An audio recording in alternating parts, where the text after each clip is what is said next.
ஓம் ஸ்ரீ குருभ्यो நம. நன்றாக குருவாழ்க, குருவே துணை. பரபிரம்ம ருத்ரகாயத்ரி ஞானஸ்தலத்தின் நண்பர்களுக்கு வணக்கங்களும் வாழ்த்துக்களும். இந்த பதிவு மிதன லக்ன நண்பர்களுக்கு வாரத்துக்கான பலன், 7 நாட்களுக்கான பலன், பிப்ரவரி 24 முதல் மார்ச் 1ஆம் தேதி வரை, சனிக்கிழமையிலிருந்து வெள்ளிக்கிழமை வரைக்கும்.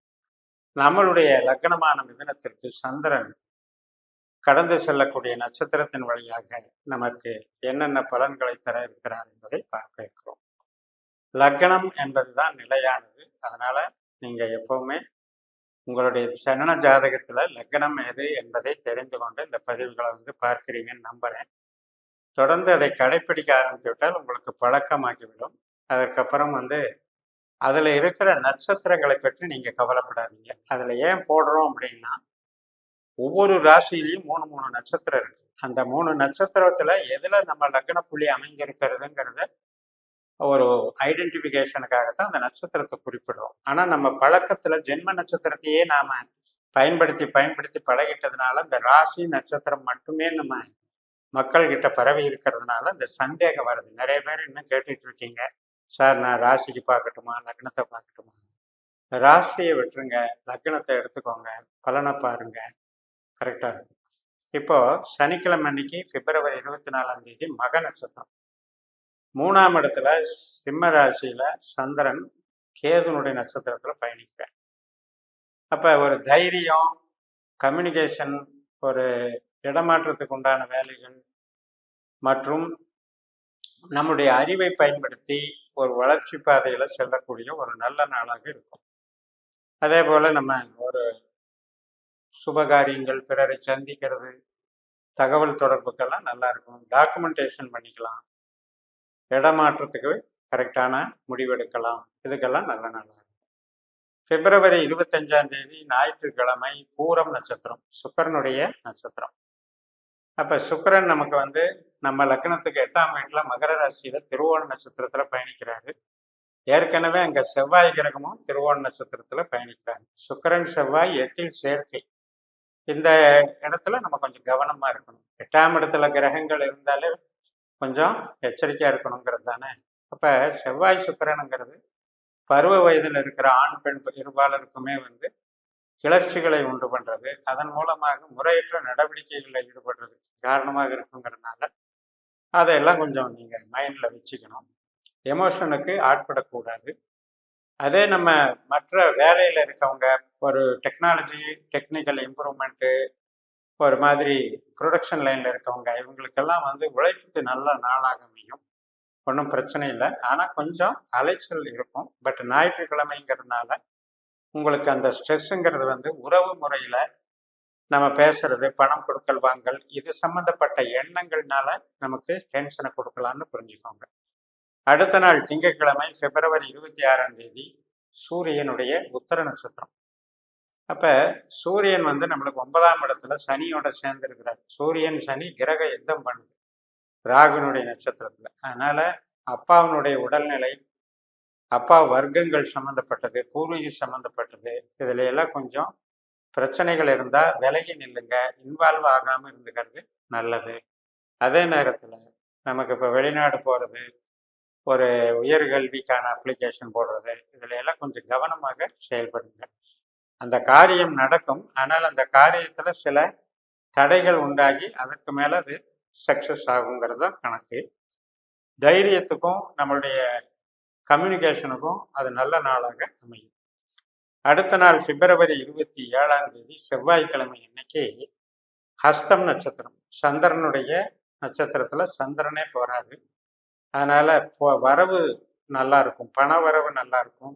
இப்போ ஒரு விவசாயம் பண்றாங்க, உற்பத்தி பண்றீங்க, அல்லது பழத்தோட்டம், பண்ணைகள், இது மாதிரி இருக்கவங்களுக்கு, ஹோட்டல் வச்சிருக்கவங்களுக்கு, ட்ரெஸ் தயாரிக்கிறவங்களுக்கு, இவங்களுக்கு எல்லாமே நீர் சம்பந்தப்பட்ட திரவ நிலை தொழிலில் இருக்கவங்க, இவங்களுக்கெல்லாம் நன்மைகள் நடக்கும். அற்புதமான நாளாக இருக்கும். பணவரவு, சேமிப்பு நன்றாக இருக்கும். அதே நேரத்தில் கணவனானால் மனைவிக்கும், மனைவியானால் கணவனுக்கும் கொஞ்சம் டென்ஷனோ உடல் ஆரோக்கியத்திலையும் கவனம் செலுத்த வேண்டி இருக்கும்.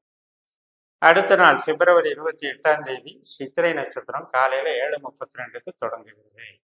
2 பாதம் கன்னி ராசியிலே 2 பாதம் துலா ராசியிலே இருக்கு. செவ்வாயினுடைய அமைப்பு எப்படின்னா திருவோண நட்சத்திரத்துல 8ல இருக்கிறதுனால, அது சுக்கிரனோட சேர்ந்து இருக்கிறதுனால, இப்ப நம்ம எப்படி அந்த சுக்கிர நட்சத்திரத்துக்கு சொன்னோமோ பூர நட்சத்திரத்துல அதே பலனை இப்ப இதுக்கு எடுத்துக்கலாம். செவ்வாய் சுக்கிரன் அப்படிங்கிறது வந்து நமக்கு செவ்வாயே மிதுன லக்னத்துக்கு ஒரு ரோகாதிபதி. அதாவது நோயை கொடுக்கிறவன், சண்டையை வளர்க்கிறவன், கடன்னால பிரச்சனை பண்றவன், அல்லது தகாத உறவுகள்னால வரக்கூடிய அவமானத்தை ஏற்படுத்துறவன். அதனால அவங்கவங்க வயதுக்கு தகுந்த மாதிரி அந்தந்த டீலிங்கை வந்து பார்த்து கரெக்ட் பண்ணிக்கணும். வம்பு வழக்குகளுக்கு போகக்கூடாது. முடிஞ்ச அளவு வாக்குவாதம் செய்கிறத தவிர்த்துக்கணும். 2வது, நம்ம புது திட்டங்களை வந்து இன்னைக்கு அவாய்டு பண்ணிக்கணும். புதுசாக பிரயாணம் பண்ணுறதாகட்டும், புதிய திட்டங்களை வந்து இன்னைக்கு இம்ப்ளிமெண்டேஷன் பண்ணணும்னு நினைக்காதீங்க, தள்ளி போட்டுப்போம். அடுத்த நாள் பிப்ரவரி 29 வந்து சுவாதி நட்சத்திரம். 5ஆம் இடத்துல ராகுனுடைய நட்சத்திரத்துல சந்திரன் பயணிக்கிறாரு. ராகு வந்து 10ஆம் இடத்துல புதனுடைய நட்சத்திரத்துல இருக்கிறதுனால நமக்கு தொழிலுக்கு நல்லா இருக்கும்.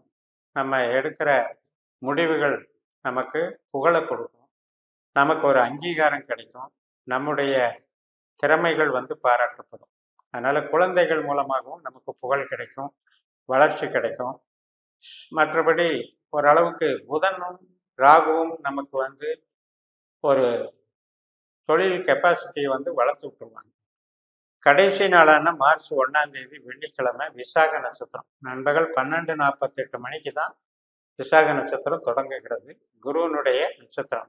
குரு வந்து நமக்கு லாபஸ்தானத்துல சுக்கிரனுடைய நட்சத்திரத்துல இருந்தாலும் கூட சுக்கிரன் நமக்கு 8ஆம் வீட்டில் இருக்கிறதுனால இன்றைக்கு அந்த சுக்கிரன் செவ்வாய் சேர்க்கையினுடைய பலனை குரு தர்றாருன்னு புரிஞ்சுக்கோங்க. அதனால எதிர்பார்த்த விஷயங்கள் அத்தனையுமே நம்மளுக்கு சக்சஸா நடந்துரும்னு ஒரு இதில் இருந்துடக்கூடாது. திடீர்னு அதனால வரக்கூடிய பிரச்சனைகள் வரும் பொழுது மனசு அப்செட் ஆயிரும். வீண் எதிர்பார்ப்பை தவிர்த்துக்கிட்டு இன்றைய நாளில் நம்ம அன்றாடம் செய்யக்கூடிய பணிகளுக்கு மட்டும் முக்கியத்துவம் கொடுத்து அதை நீங்கள் தொடர்ந்து பண்ணிட்டு வந்தீங்கன்னா உங்களுக்கு ஒரு ப்ராப்ளமும் வராது. ஒரு நல்ல ஒரு அமைப்பில் இருக்கலாம். ஆனால் பொதுவாக மிதுன லக்னத்துக்கு இந்த வாரத்தில் நான் சொல்ல வர்றது என்ன அப்படின்னா, செவ்வாய் திருவோண நட்சத்திரம், சுக்கிரன் திருவோண நட்சத்திரம், இந்த 2மே வந்து 8ஆம் இடத்துல இருக்கிற காரணத்தினால இந்த 8ஆம் இடத்துல நமக்கு கிரகங்கள் ஒரு பாவ கிரகம் ஒரு சுப கிரகம்னு எடுத்துக்கிட்டா கூட ஏதோ ஒரு வகையில அது ஒரு ஸ்ட்ரெஸ் முரண்பாடுகளை கொடுக்கும். அது தேக ஆரோக்கியத்துக்கு இடைஞ்சலாக இருக்கலாம், அல்லது பொருளாதாரம் கடன் கொடுக்கல் வாங்கல் பிரச்சனையாக இருக்கலாம், வம்பு வழக்குகள், கணவன் மனைவி உறவுல ஏற்படக்கூடிய வாக்குவாதங்களாக இருக்கலாம். அதனால இந்த வாரத்துல முடிந்த வரைக்கும் ரொம்பவும் வந்து நம்ம பட்டும் படாம இந்த வாரத்தை நகர்த்தி கொண்டு போகணும். மற்ற நட்சத்திரங்கள்ல பிரச்சனை இல்லை. இந்த சுக்கிரனுடைய நட்சத்திரம் மற்றும் செவ்வாயினுடைய நட்சத்திரம் தான் நமக்கு பிரச்சனை. இந்த 2 நாள் தான். மற்ற நட்சத்திர நாட்கள்ல உங்களுக்கு நன்மைகள் நடக்கும். இந்த மாதிரி இந்த 7 நாட்கள்ல நம்ம நட்சத்திர ரீதியா பலன் பார்த்தோம். உங்க ஜனன ஜாதகத்தை நம்முடைய பாஸ்கர அஸ்ட்ராலஜி சிஸ்டத்துல உபநட்சத்திர ரீதியா பார்க்குற ஒரு கால்குலேஷன்ல நீங்க கணிச்சு வச்சுக்கிட்டு இதே நீங்க திசாபுத்தி பலன்களாகட்டும் இந்த மாதிரி கோச்சார பலன்களை ஆகட்டும் டேலி பண்ணி பார்த்தீங்கன்னா ஜோதிடம் உங்களுக்கு உங்கள் கேள்விகளுக்கு தகுந்த பதில்களை கொடுக்கும் என்று கூறி நிறைவு செய்கிறேன். இந்த சேனலை சப்ஸ்கிரைப் பண்ணி ஷேர் பண்ணுங்க. உங்கள் தனிப்பட்ட ஜாதக பலாபலன்களை என்னுடைய வாட்ஸ்அப் நம்பர்ல தொடர்பு கொண்டு பலன் பெறுங்கள். உங்களிடமிருந்து விடைபெறுகிறேன். உங்கள் ஜெயமஸ். நன்றி, வணக்கம்.